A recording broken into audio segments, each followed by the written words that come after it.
then I can start off with Selina Hussain.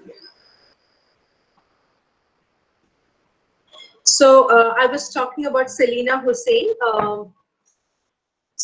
She's not a very, I mean, I don't think most of us have heard about Selina Hussain, because I don't think we have read much work written by Bangladeshi writers. Now, Bangladesh is one of the neighboring countries of India, and we know, we have, it's almost like the Bangladesh culture and the West Bengal culture, West Bengal of Indian culture, India. The culture of both these places are almost the same, right?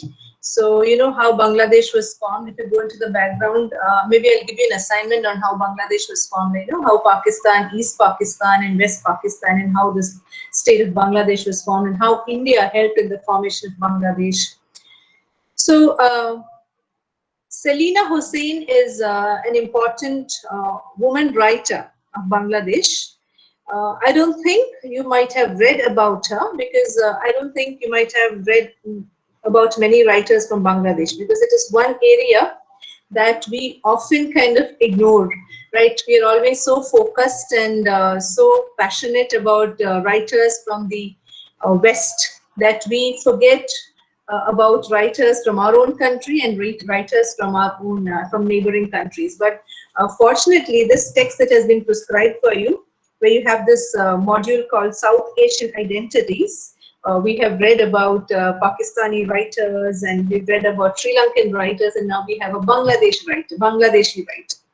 Now, Selina Hussain has published around 21 novels, 7 collections of short stories, 4 collections of prose, and a few collections of stories for children. So whenever we go through her works, we realize that whatever she has written is about the contemporary social and political crisis, the conflicts and chronic cycles of life, struggling masses of her country.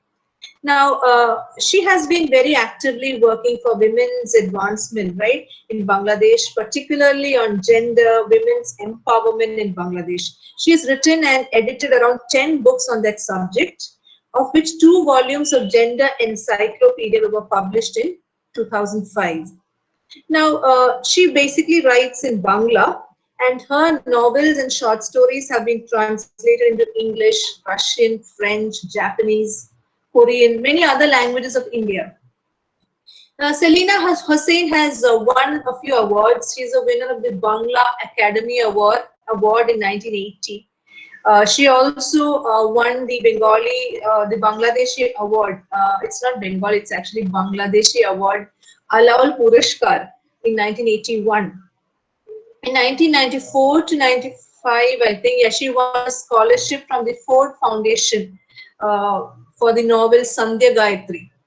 And she also received the Chandrabati Academy Gold Medal in 2010 and the International Award for Doctor of Literature from the Rabindra Bharati University in 2010. So she was actually the director of the Bangla Academy in Dhaka, and at present she is a member of the National Human Rights Commission of Bangladesh and the representative of her government to the executive board of the UN's branch UNESCO. Right, so that is about Selina Hussain. Now, this lesson which has been prescribed for you is titled Fugitive Colors. Now, when you read this story, you need to understand a little bit about the background of this story. So, one of the most important aspects of the story is about the revolutionary group titled the Shanti Bahini, right? And Bahini means bearer, so bearers of peace, right? So, the Shanti Bahini was an armed unit of the, it is titled the Parbatya Chatragam Jana Samahati Samati. That is the, it is an organization, right? And it was formed in 1973, to be exact. And what were the circumstances that led to the emergence of the Shanti Bahini as an armed organization? So to understand that, you have to go back to the colonial and Pakistan period. See, at the initial stage of the establishment of the British colonial rule, the Chakmas, the tribe. So who are the Chakmas actually? The Chakmas, they are a tribal group. They are believed to have migrated from the migrated to this from the ancient kingdom of Magadha. Magadha, we must have heard Chandragupta, the king of Magadha, Chandragupta Maurya. But angante nammal padicha, history il padicha one ancient kingdom of Magadha, and which is now the present Bihar state, right? So they have migrated from, which is believed that these Chakmas have migrated from Magadha, and they believe that they're also a part of Buddha's Sakya clan from the Himalayan tribes. So they struggled a lot, and they migrated to Arakan, and they spread their territory to the nearby hills of the Chittagong hill tract. So the area. The area that they lived is called the Chittagong. It is actually on the border. It borders to. It's a place which is kind of, I think, part of near to Tripura, near to it's part of Bangladesh, and near to Tripura and West Bengal and Chittagong hill tract. So that is where they live. It's a hilly area. And when you read about their history, we understand that they signed a treaty with the Mughal Bengal in 1717, right?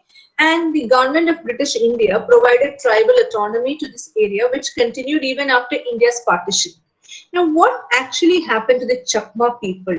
That is, there was this construction of the Kapatai Dam in 1960, and as a result of that, across the Kapatai River, and as a result of the construction of this dam, many Chakma settlements were submerged because of the creation of this artificial Kaptai Lake.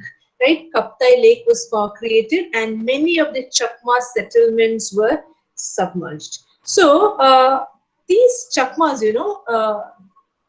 they were kind of totally troubled, right? And they engaged themselves in a resistance movement for nearly 10 years. And this movement was aimed at getting the recognition of this Chittagong hill tracts as an autonomous region within the British Kingdom. And at the end of the 19th century, the people of the Chittagong hill tracts again started armed struggle when their autonomy was interfered with. So in pacifying the hill people, the Chittagong Hill Tract Ordinance was formed in 1900, in which the Chittagong Hill Tracts was declared as a special administrative area. Now, these people have suffered a lot, these hill people, the Chakma people, they suffered when the implementation of the Kaptai hydroelectric project in 1960 the dam was built, and it created a lot of resentment among the Chakmas, because I told you their settlements were submerged, and they were the worst sufferers of the project. And this resentment continued for a long time, and ultimately it gave rise to the formation of a political party of their own to safeguard their interests. And this party, which was styled as the Pravyata Chattagram Jana Samoti Samiti, was founded in February 1972. But when you read that, you understand that the immediate cause of the establishment of the party appears to have been the emergence of Bangladesh on the basis of Bengali nationalism. So the hilly people, the people of the Chittagong hill tracts, they call themselves Jumia and not Bengalis. They never called themselves Bengalis. So they wanted autonomy, and the Awami League, which was the leading party in Bangladesh, they placed a kind of request before the Awami League government. You cannot even call it a request, you can say it's a demand. And so they had four demands. One was to declare the Chittagong hill tracts as an autonomous zone with an assembly of its own. That's what they want. They were autonomous earlier, so they wanted to be autonomous again. Then secondly, they wanted to incorporate the provisions in the Constitution of Bangladesh, similar to the Chittagong hill tracts ordinance of 1900. I talked about the ordinance, right? Then they wanted to recognize and maintain the offices of tribal kings. They wanted kings, right? They wanted that recognition because they were a tribal group of people.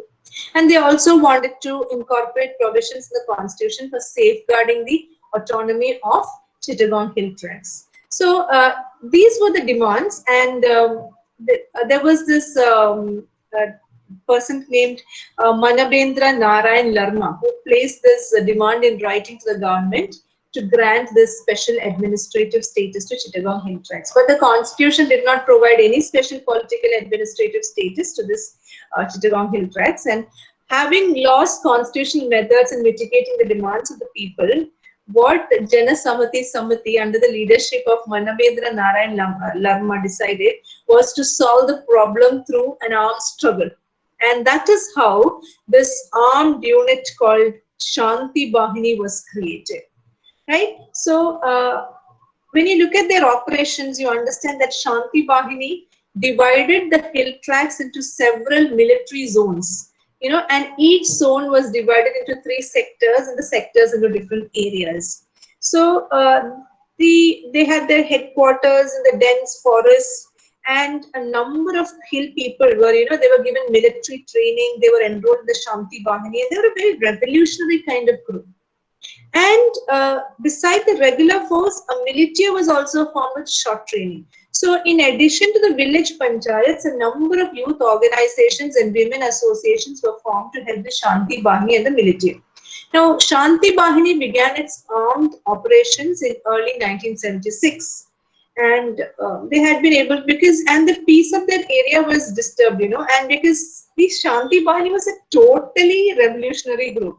So, what happened is, they started killing the Bengalis who settled on the hill areas. They started raiding government security offices, killing the tribal people who were unsympathetic to their ideology. They started demolishing government properties. They started kidnapping and extorting money by force. So, it was not a very kind of, you couldn't say it was a very, what do you say, a kind of a group which had peace in mind. So they wanted to attack because that was there, because they had been attacked, they wanted to attack. So that is how they were, And this Manavendra Narayan Larma, he continued to lead the Shanti Bahini and the Samhati Samhati till he was assassinated in 1983. So this is actually the background to the story Fugitive Colors. Now in this story, Fugitive Colors, you read about the sacrifice of a young man. And why is he killed? He is killed because he represents the enemy, right? And the story paints a vividly detailed portrait about the military and the faceless horrors it actually perpetrates on the people it is supposed to protect. So, we understand, when we read the story, we understand how a ruthless aspect of raw state power is established, or it is shown, it is displayed, and how the victims, how they suffer, So this is what this whole story is about. I don't know, because I don't think, how many of you have the text with you? How many of you have read the story, The Fugitive Colors? If you have not read it, I'll read it out for you. So we can just go through this story. I think I'll do that story. I'm having some network connection. I'm just getting kicked out always in this Google Meet. Anyway, I'll do something. I'll read the story for you in the next class, and I'll explain it. It's a very simple story about a person named Shudeep, and how Shudeep is killed, and how he has to sacrifice his life. So that is the story. It's not a very difficult story. It's a very interesting story. I'll read it out for you and explain it. So I just wanted to tell you the background to this story, Fugitive Colors. It's about the Shanti Bahini. Okay, so I think we'll continue in the next class. I'm having some network issues. I'm not able to do what's wrong.